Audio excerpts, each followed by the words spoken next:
Welcome to part 2 of our video PowerPoints, Land Policies in Georgia after the Revolutionary War. The headright system was a system that had been used in Georgia since the beginning of the colony, though it looked different over time than it did after the Revolutionary War.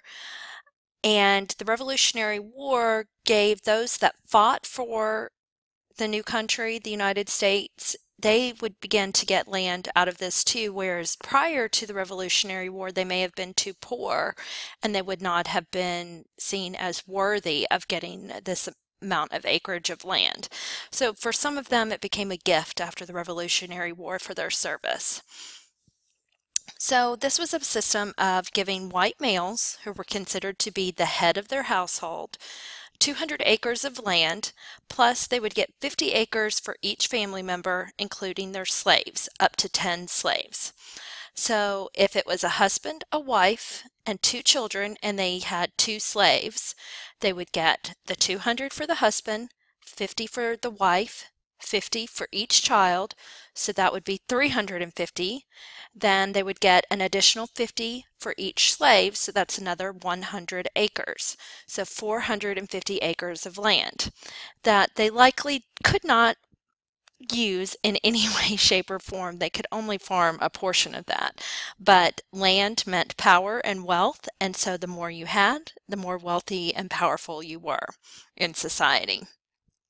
The state expected these people to settle this land and make it productive. So head of household had the right to receive. That's the way to remember the headright system. The head of the household had the right to receive, and the certain amounts that they would get based on the size of their family and the amount of slaves they owned. Now, after the headright system kind of fell out of the possibilities of what they were doing to distribute lands, the Yazoo lands became a new territory that needed to be distributed. Now you need to think too, all this land that's being distributed, where did it come from? Who owned it? Who claimed it? It was all Native American land that was being given away in various treaties or taken away. But most of it was taken or given away, ceded by the Creek Native Americans in various treaties over time. So this is not the Trail of Tears, big bad, forcing them off their land. Most of this land was given away by, like I said, the Creek Indians, and they gave it away in treaties. They ceded it, they gave it up. And we'll talk more about that later. But during this time period, Georgia's Western Territory was stretching into what we know as Alabama and Mississippi today. And these areas were called the Yazoo lands because the Yazoo River flowed through the region. They were worried about this land because it was becoming very difficult to defend against the Native Americans and the foreign threats. Because remember, the Spanish are kind of out there, and it was a concern, definitely. And so here's the territory that was of concern. You can see that this is all the land that Georgia was kind of having disputes about, and this was also being assigned to Georgia, and this is where the bulk of most Georgians were living, is in this area. So Georgia's governor at the time, George Matthews, attempted to transfer the land to the national government that was under dispute because he was worried about trying to protect it and defend it, but he failed. So this group of land speculators approached him and members of the General Assembly and said, hey, we'll purchase the land from you at very, very rock bottom cheap prices, and we're going to resell it at a profit. Now, no, there are people living on this territory, okay? This is not totally unclaimed territory. There were some people living there. So they were taking land that people rightfully owned and selling it to these land speculators. The government didn't have the authority to do this. So hence lies the problem, because they were bribing them to sell it. So under the Yazoo Act of 1795, the speculators purchased this land for about 1 cent per acre, and it was up to about 50 million acres. So very, very cheap prices even for that time period.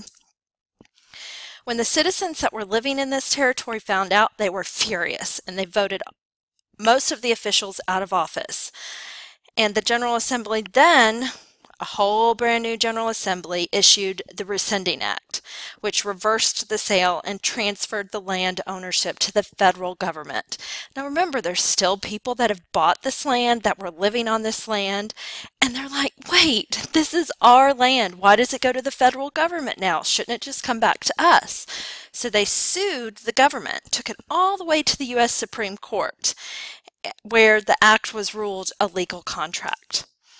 So these are the 4 land companies that bought the land at really cheap prices: the Upper Mississippi, the Tennessee, the Georgia, and the Georgia-Mississippi Company. Now, many of the legislators actually worked for these companies if they didn't outright own them. So it was just a total big corruption of government kind of deal that went on. The new legislators that came in burned the Yazoo Act outside of the new state capitol building in Louisville. It was a big deal. It was the first time that the federal government really has to get involved in proceedings that should be state matters within Georgia, and it made Georgia kind of look like a laughingstock to national society. So the Yazoo fraud ultimately changes how land has to be distributed in Georgia. And the new system became a lottery, which is technically gambling for land. So most white males who were heads of households, maybe veterans of the Revolutionary War, and widows, so if their husband had died in the war or they just had been widowed in other ways, they could purchase lottery tickets to win an opportunity to buy land.